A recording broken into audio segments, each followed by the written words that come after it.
May kumakatok sa kasaysayan, dinggin mo tumingin. Tinta sa papel, hinuhubog ang darating. Mula sa bayan hanggang mundo, ang sigaw ay aabot. Isang taong may panulat, kalaban ng imperyo. Takot, itinawanak sa tanong, pinalaki ng isip. Bago ko natutunang matakot, natuto muna akong mag-isip. Tinuruan ng ina ng letra at dangal, tinuruan ng ama tumayo sa sariling lupang banal. Sumusulat ako kapag sila'y nananahimik. Nag-iisip ako kahit baril ang kaharap at nakatuto. May espada sila, ako'y may talinghaga. Isang pangungusap na bubunyag ang sugat ng sistema. Kung ka naging pangalan, kinatatakutan nila. Ikaw ay anak, may pangarap, may luha. Anak, tandaan mo sa dilim ng daan. Matalas ang isip, ngunit puso ang sandigan. Hindi siya sumisigaw, hindi siya pumapatay sa pahina ng papel. Ang laban ay tunay, tapang ba o pag-iingat ang kanyang dala? Kayang ba ng salita, ang imperyo'y humanik talaga?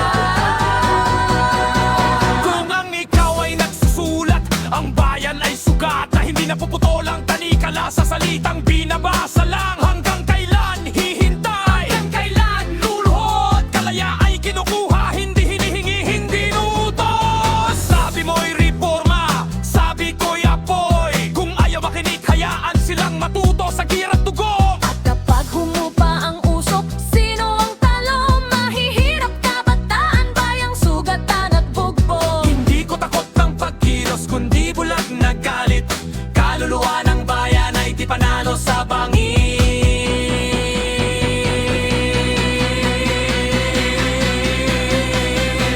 Del Pilar, kontrolin ng kwento, hubugin ng isip. Yapi abot ang tinig, walang maiiwan, walang higit. Panulat ay sandata, kapag totoo ang sigaw, isulat ang katotohanan, malinaw at lantad. Kung ang itiin mo'y kapalit ang pag-ibig, kung pangalan ko'y mawawala sa iyong tinig, kapag kasaysayan ang tumawag sa'yo, ako ba'y kasama o iiwan mo?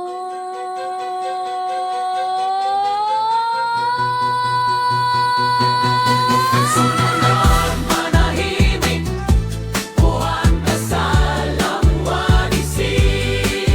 Sikat pa ang sarili sa matandayuhan, giniginaw ang trono sa iyong katwiran. Mag-ingat, kaibigan, mabagal bumagsak ang imperyo. Ngunit takot sila sa mamamayang may kamalayan at talino.